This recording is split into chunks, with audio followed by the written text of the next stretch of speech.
is, the question is not how I react, but what do we do? And my answer to that is head down.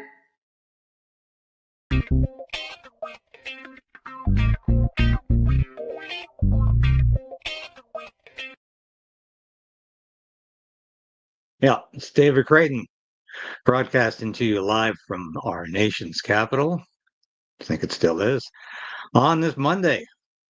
And I'll be back with another edition of Stand on Guard momentarily.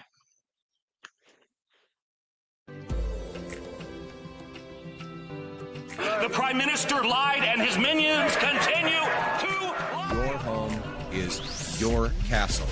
We're calling on the government to introduce and immediately pass the Stand on Guard law. But we also need to resolve to resist.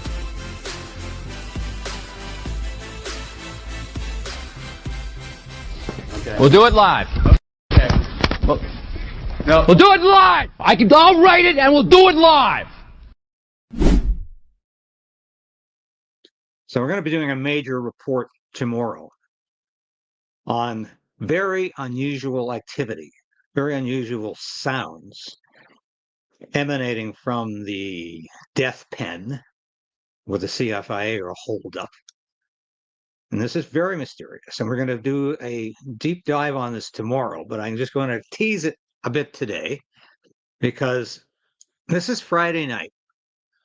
Or is it Saturday night? I think it's Saturday night at the farm. And 3 o'clock in the morning. Let's just watch this video because something's going on here. And I'm talking about the trash as well. But it's like there's two kinds of waste. And it's almost as if ostriches are being liquefied. This sounds absolutely crazy, hysterical, a little bit madcap, but it's very possibly what's happening at this farm. And I'm going to look at some of your comments later too, but I'll watch this video. Katie, you recording? Yes, what is happening at 3 in the morning here? For a family. I'm not going to engage in a big crowd of questions and all that stuff. I tried to answer your questions respectfully. Well, I want to know. I'm not going to engage in. I want to know why you were blocking me from following the van that was exiting Mark's property. Yeah, let. Just a second. What is going on? Police escort in front. That's what the big bright light is. And a cattle liner is getting the police escort out. It went in and now it's coming out. You have to ask yourself, what are they moving? What are they moving at 2 in the morning, guys? 2:22 in the morning. With a police escort. And why do we have 4 cruisers right now trying to blind us so we can't see? What are they trying to hide, guys? What are they doing in the cover of night? This is our police and our government doing this, guys. This is unheard of. I've never seen anything like this. This level of corruption. Like you can't really see it in the camera, but I can barely see. It's like they're spotlighting us. Yeah, look at this. They're doing everything so we can't see, but we can still see. They're hidden works of darkness are coming to light. We see you. We see what you're doing.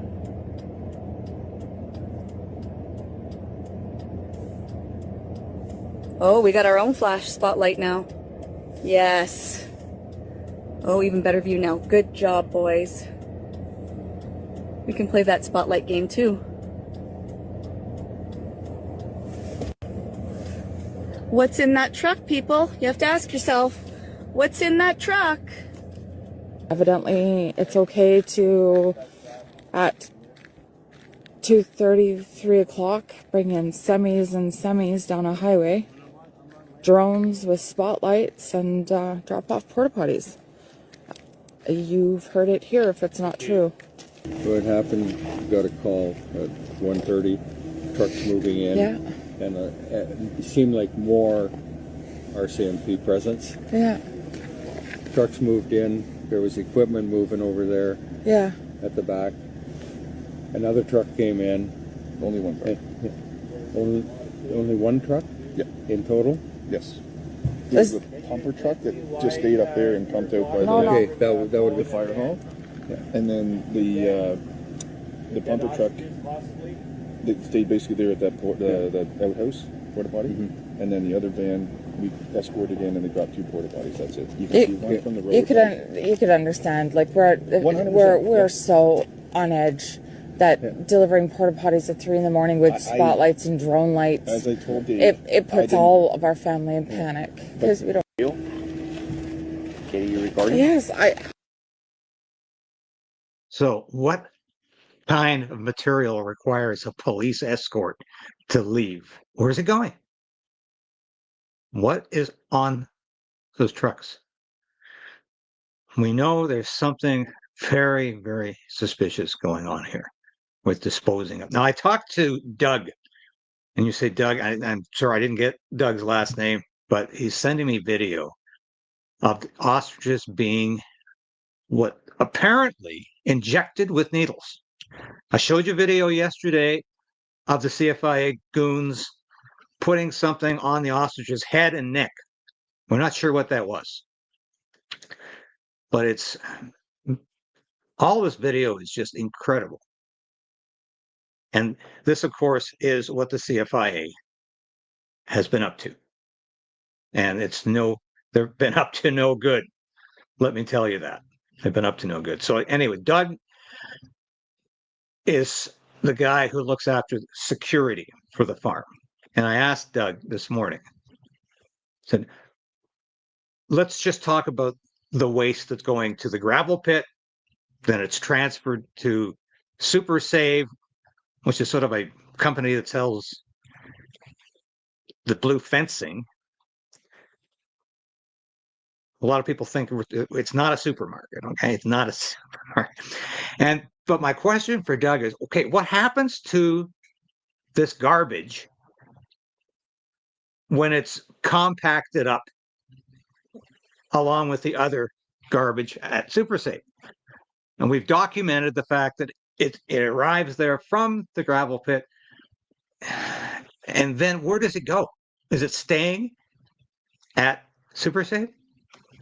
Well, Doug believes it's going to one of 4 different landfill sites in the Vernon area. And he's not sure. So I think what we need to do is to establish where this garbage is going, because how can the CFI have it both ways? Either they believe all of this waste from the farm is contaminated, is toxic, because they believe the farm is contaminated by these birds, by the ostriches. So if the CFI really believes that, how can it be dumping this material at 3 different locations? Gravel pit, Super Save, and then finally to a landfill. One of 4 in the area. They could be using 3 or 4 different landfills. This is highly, highly concerning, because the video we just showed, and we've got lots more of this to show you.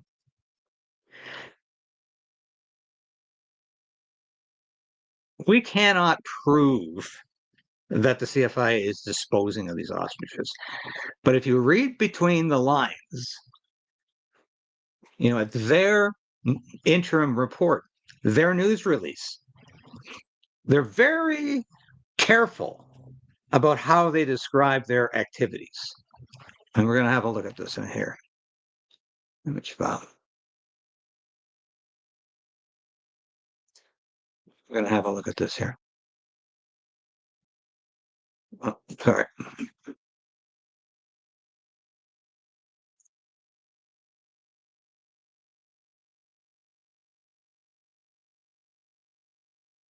Yes. Let's get back.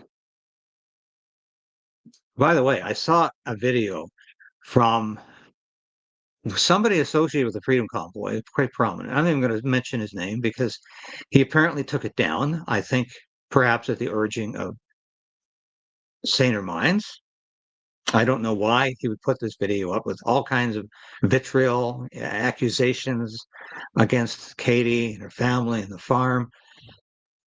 This is all nonsense. Every farm has debts. They never vaccinated these ostriches. And Katie has made that quite clear. She used that word once in an interview about a year ago, maybe longer. And she was mistaken. And she said, look, I was wrong. That's not what we did. And people just can't get over that. But here's what I'm going to say. I'm going to show some of the comments here. If you can't get on board with this farm, if you cannot understand why this farm's crisis is your crisis, why this family farm represents all family farms in Canada, and not just family farms, but all property holders. If you own your house and the backyard that goes with it, this could affect you. If you own animals, whether they're livestock or pets, this could affect you. This is why the CFIA cannot get away with this. And here, I'm going to share the screen here because there's some.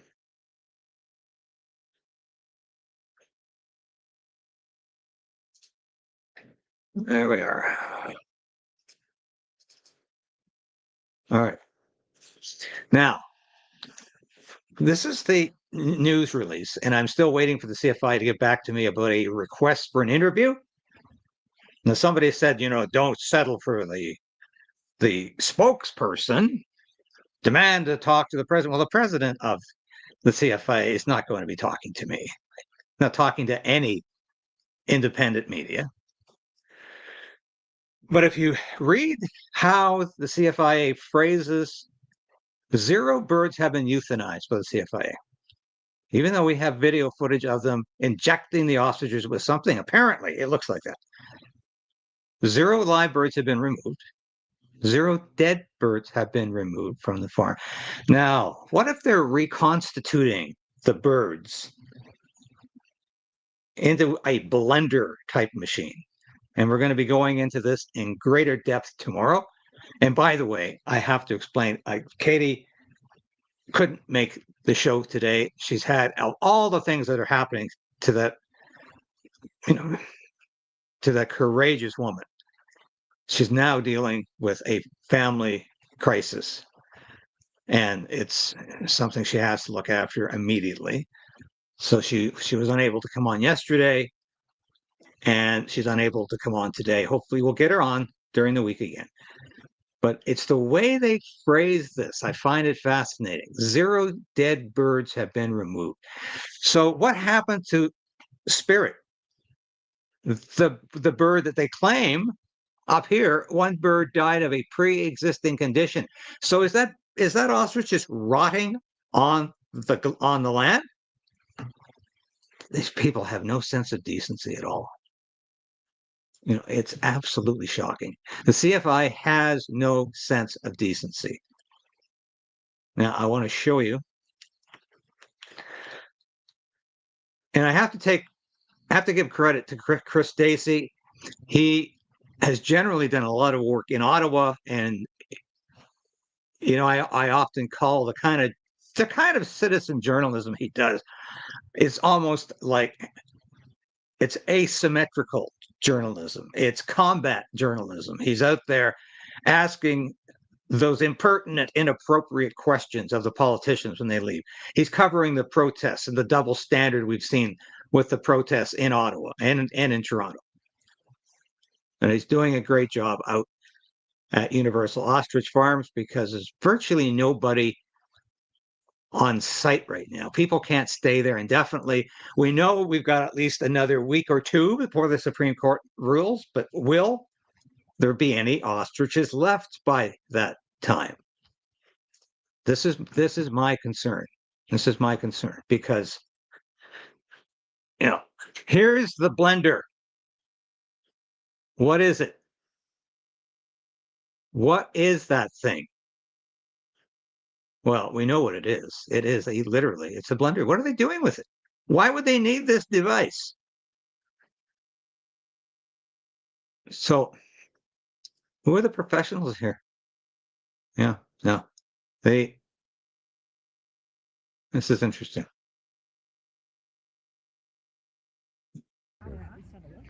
This hen hasn't moved at all in a while. Hey, Daisy here with Katie Pasitny. We saw when I first arrived, I arrived kind of to the news that Spirit had died. Yes. Today we had To kind of neglect another and development. animal abuse from the Canadian Food Inspection Agency. Yeah, and so what happened today? We have another hen out there. We have two. My mom pointed out she was able to find another hen that was laying down in a section of the back paddock, the back fields. And she's laying down. She wasn't getting up. My mom's concerned about her weight. And then we have another hen that brought us up to the highway. Teresa, an amazing supporter, had a lady, she was filming that CFIA was poking this hen with a stick and prodding her and poking this hen that was limping. So this hen was having a really hard time walking. And then Teresa was in tears. This is what Canadian Food, this is Inspection Agency, this is what you're doing to families, not just families, but people all over the world that are watching something that could be so easily solved. And this hen laid down, and now she never got up. She's laying out there. She was laying out there. We got notice, actually, she moved into a barn. So she walked into a barn on her own. Canadian Food Inspection Agency did not go out there to check on her.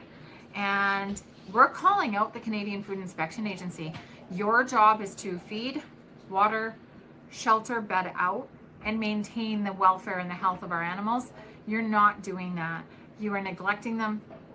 You are doing it's animal cruelty, acts of animal cruelty. You're hiding behind the RCMP because the RCMP is their security, which we've been very well told for the past 2 weeks or month, is that they're here to protect the Canadian Food Inspection Agency. I think they are frustrated as well. Like, I mean, I have a bit of issues with the RCMP in the past, they are. but it seems like the RCMP are very frustrated with the position they're in. They are. I think this has become, they've had a chaplain here twice.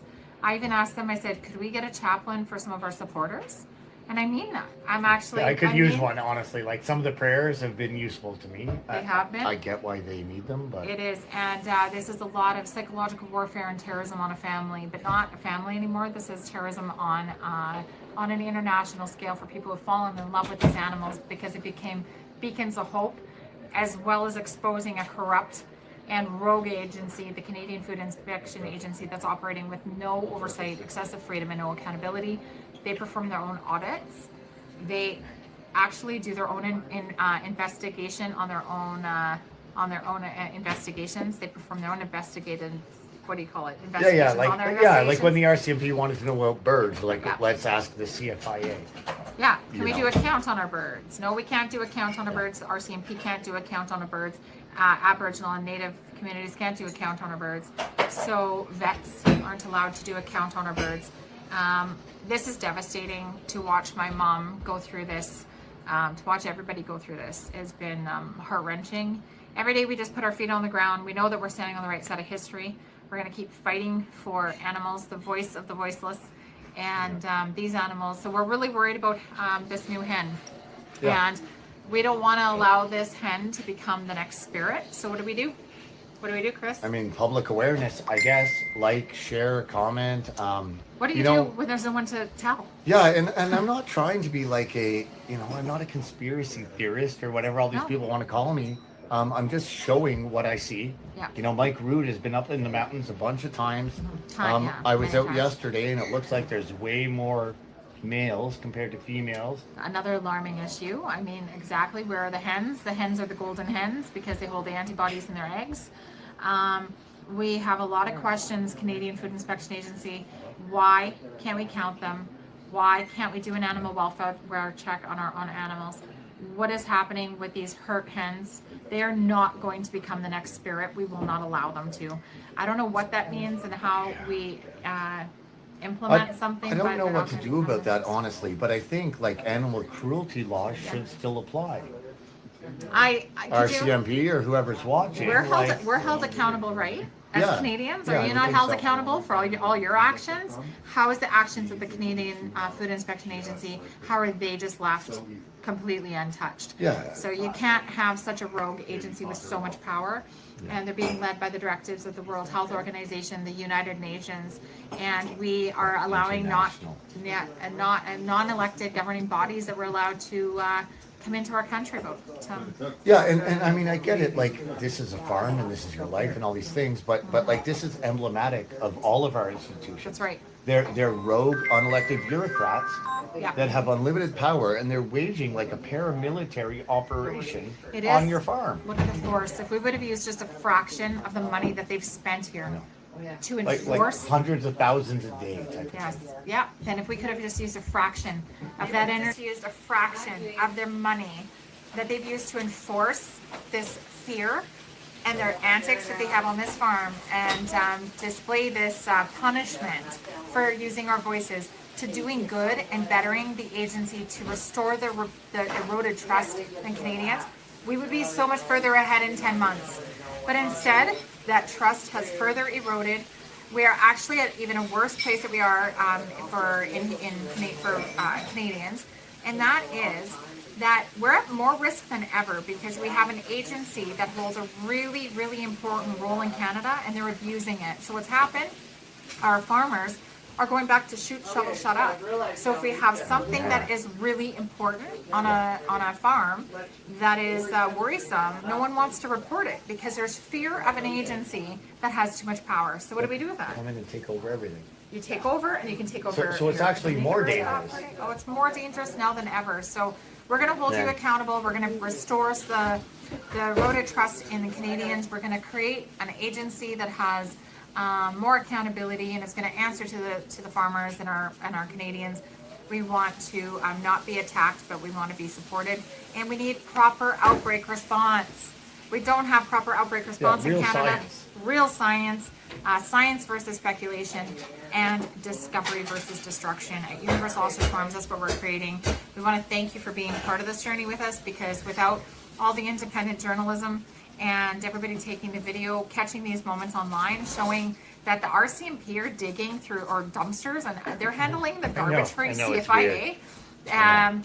There's some really weird moments that have been happening here, and nothing really adds up. The lack of up. transparency is a major problem, and it leads to speculation and paranoia, and it leads to like stress and trauma for your family that is completely unnecessary. And you put our family aside, we're defending you. We're not going to let this policy come to a farm near you. That's all we've been trying to do, is educate and bring awareness.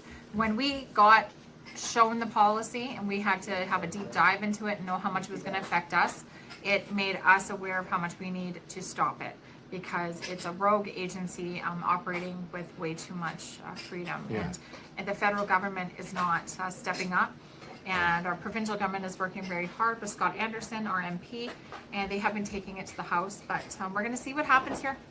Yeah, hopefully. And you know, it's you today, but it would be me tomorrow or somebody else, and then it's not just this one agency. It's not just about farms. This is coming for all of us if we don't do something. And we're not going to let this hen be another spirit. So what are you going to do? What are you going to do, Canada? Yeah, thank you, Chris, for that. That was really good. And you know, we'll have Katie back on to talk about all of this and more.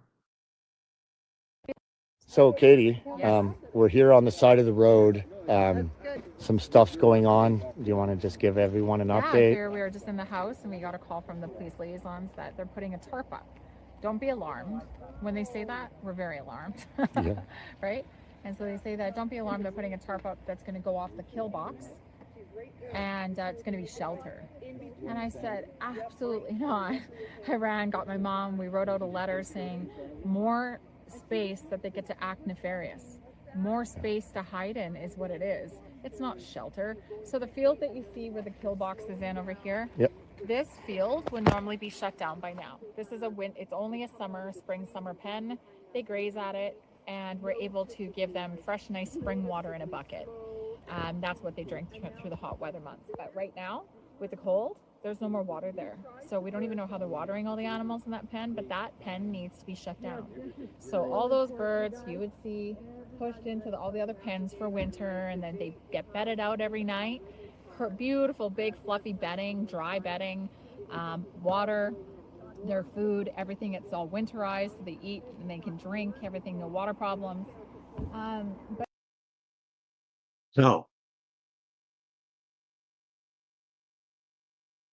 So why are they setting up the tarps? Obviously, It's quite clear. They're setting up the tarps so they can hide their activities to a larger and more dangerous degree.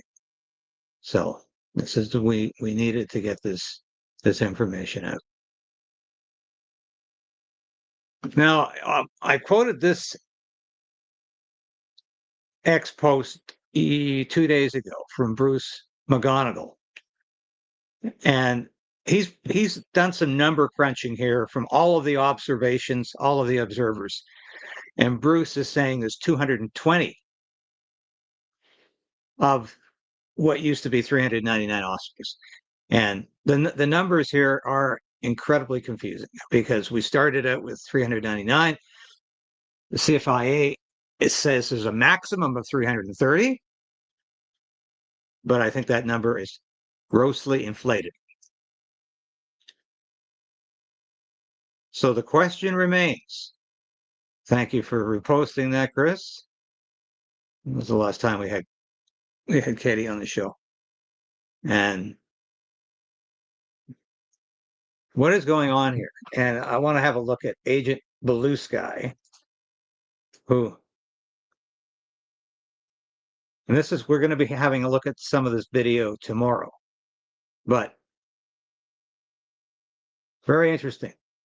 Here's the device. What are they, how is it being used? What is it being used for? I think we need to get some answers on this. And this is the video I really can't wait to show you too. And I'm going to put a bunch of this together tonight. So this one observer describes the sound, and Katie's has described this. Katie's mom has described this. It sounds like a blender that's chopping up and liquefying. This guy says like a blender liquefying meat. So what are they doing with all of this material? They got some snow there. Yeah, and they're delivering porta potties in the middle of the night, and it's here's the vacuum trailers. Yeah, there you go. And there's another shot of it there. What is it doing on the farm? What is it doing on the farm? I mean, what is going on here? And we need answers. I don't know if we're going to be getting any answers from. But Agent Blue Sky, and I hope I'm pronouncing this correctly. He was involved in a similar incident where the government, it wasn't the CFIA, but the government had occupied property owned by him. He got a court order to get them off. And this is what Katie and her family need to do. They need a court order to get the CFIA and the RCMP off the property because they unilaterally extended their warrant to search when it expired last Wednesday, October 22nd. And they had just decided they're going to renew it themselves. I just love this one. CTV News. Bird flu likely killed hundreds of seal pups on sub-Antarctic island. However, it's unconfirmed. So why is CTV News putting that story out there? So you can get panicky. And it's almost as if the CFIA, it's almost as if the CFIA won't rest until they kill every ostrich. And there's a typo in this here, but euthanasia process for ostriches. The plan involves leading the ostriches out of the hay corral. Sorry, very bad. Through 6 designated gates marked with spray paint. Each bird will be injected with a barbiturate, which will cause them to collapse and die, and will be removed for disposal in preparation for the next ostrich to enter the tent. This process will be repeated at 4 gates. For 45 ostriches an hour in each tent, the operation is expected to be completed within a day. The ostriches will not see the other ostriches die and will be killed painlessly, blah, blah, blah, blah, blah. So that's potentially, we got video. I'm getting it this afternoon. from the security guy at the farm. We've got video of the ostriches being injected with something. I want to know what that is. I really want to know what that is. So let's go back to the. Let's go back to the. By the way, thank you everybody for watching today, and my apologies for missing the show yesterday. It just sometimes things pile up. But I wanted to have a look at some of your comments. Because like I said, there's still people out there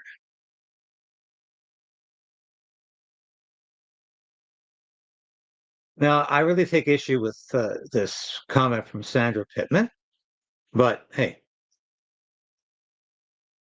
oh, David, I think I need to unfollow you. This crush you have on Katie is just too much. They are duping so many people. How are they duping anybody? You don't believe what they say? You think these ostriches have avian flu?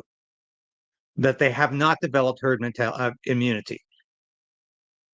That they have not developed healthy antibodies? Is that what you believe? And you think these ostriches should be killed because some of them died of avian flu back in December? The remainder have developed immunity to avian flu. That's how it works in nature. That's how it works without big pharma getting their hands into the situation. I am shocked you aren't digging in to understand the grift. What grift? Get back to news, please. Well, this is news. It's the biggest story in the country right now. And John says, Sandra, there is a switch to turn the channel off today or other days that Dave comments on property right and values of people. Unfortunately for you, there are more people that care about rights. Yeah. And yes, David is back. Yeah, people miss you if you skip a day for whatever reason. So thank you for your loyalty. Thank you for your loyalty, and thank you for being a part of the show. Go away, troll. Yeah. Yeah, I'm not sure. Sandra Pittman, it's also an issue that one day we will be the ostriches. And this is something I have discussed with Katie, and the time we had David Freiheit on the show with me, Viva Fry, said, if this can happen to ostriches, can it happen to people? Is it conceivable that the hand of the state can decide people are expendable? People have to be culled because they might have been exposed to a disease and they're refusing. We came very close to that during the COVID pandemic. How did we come close to that? Because there were people out there who said if you didn't get the vaccine, you shouldn't have a right to access health care, that you made yourself exempt from that because you made a decision not to take the vaccine. So therefore, you should be denied health care. So as far as many people who have a delicate constitution, who have serious health problems, that's a death sentence. And remember how people accepted the unthinkable during COVID? We accepted the fact we had to stand 6 feet away from people, even though there was no science to that. We accepted some people accepted that they should be out riding their bike and wearing a face mask. Now, how incredibly stupid was that? But there were people who really thought they were following the science. Remember, we couldn't go get a haircut. We couldn't go to the gym, but it was okay to go to the bar or the strip club. That was okay. They remained open. And the liquor stores did a booming business. More people became addicted to substances during COVID because they lost hope. They thought it was going to go on forever, that they had lost their freedom. So Anyway.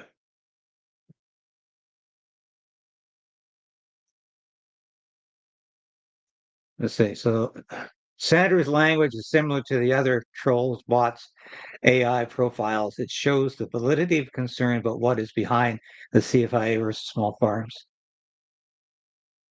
Canadian rights, almost military level. Mr. Crayden, thanks. Thank you, Adrian. Because it's discouraging when people decide that you have the wrong motivation for covering a story. Like, yeah, I have tremendous affection and respect for Katie. I think she's a courageous woman. She's fighting for freedom. She's fighting for her family farm. I don't think there's anything more dignified than that. She's fighting for Canadian freedom, fighting for the Canada some of us still remember, but it's becoming a very distant memory. Staying silent is compliant. I've started emailing Joe Rogan experience as well. Maybe if email is flooded, his staff will notice and pass it on to him. He has a huge following and knows Canada is falling and failing. Yeah, a lot of us have reached out to Joe Rogan. I've reached out to Tucker Carlson through Clayton and Natalie Morris. Tucker wrote a opinion piece on this, and I don't know why. I don't know why he has not yet done a show on this. He should bring Katie down to Maine, do an interview, and I think it would be certainly an hour or more well spent.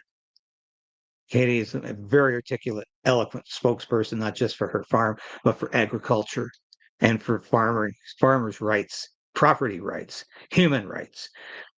And we need to see that interview. Now, what do I think is happening here? Let me be frank about this. What do I think is happening? I think the Supreme Court of Canada does not really want to rule on this issue. I think it would rather, instead of saying no, I know it doesn't want to say yes, but it doesn't want to say no because it understands the issue has become much bigger. The issue has become much bigger than just a family farm in Edgewood, BC. This has become a symbol of how Canada is failing its citizens, of the war on agriculture. So do I think they hope this issue goes away? I think what they really want is for the minister to wake up and say, hey, let's stop digging our heels in about this. Get the CFIA and the RCMP off that farm. Let these birds live because there's absolutely no scientific reason to kill them all.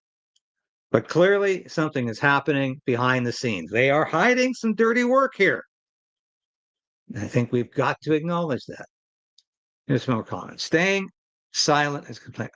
Oh yeah, sorry, I just read that one too. Good afternoon, all. Yeah. Contacting Rogan is a great idea. Yeah.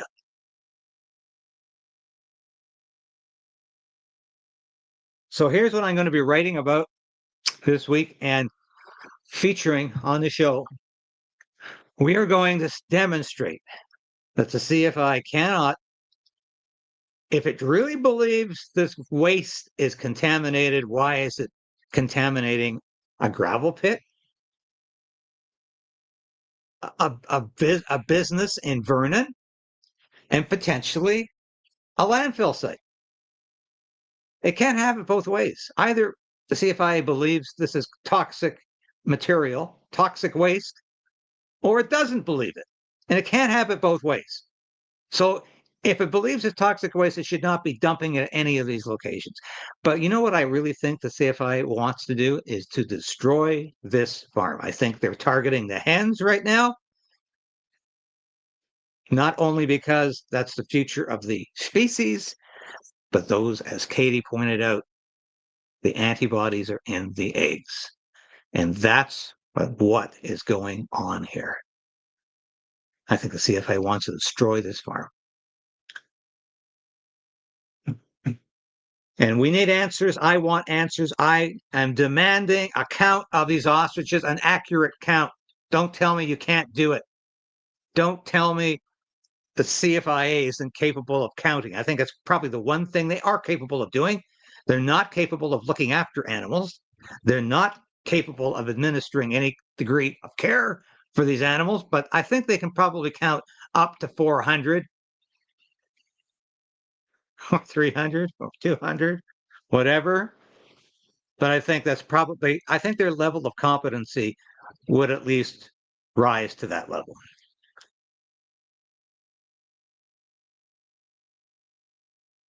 Oh, yes, yes, John, you're watching the podcast right now. So and thank you all for your support. This has been a hard story at times because I've invested a lot of emotion into the story.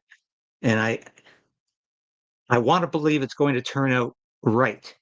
I want to believe that justice will be served. I want to believe that this family farm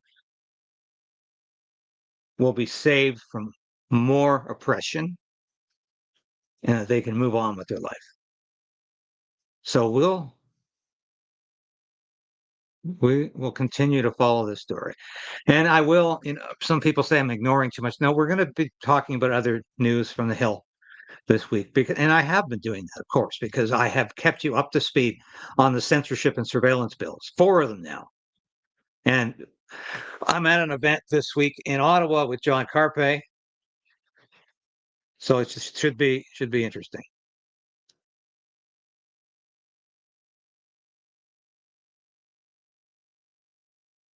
Hello, David and Katie. So that's about all I've got for today. Thank you so much for watching, because without your support, this show would never be on the air. And it's been a hard grind. We're approaching 70,000 followers. It's been a hard road to get that far. And I get suppressed every day, but I just move on. I just keep putting the news out there that you need to know.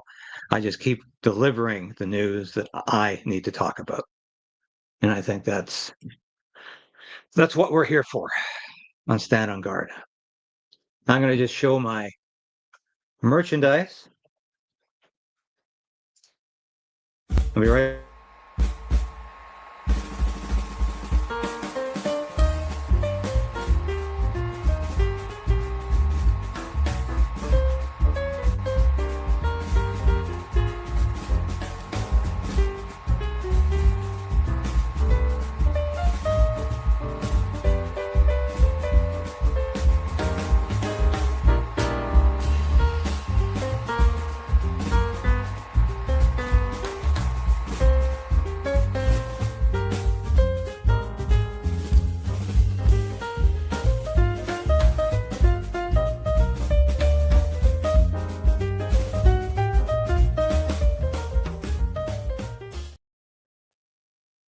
Enjoy the rest of your Monday. I'll be back again tomorrow at the usual time, 10 o'clock Eastern time. Have a great week, and we'll be with you every step of the way. Thank you so much for watching today. And this has been David Creighton broadcasting to you live from Ottawa. Bye.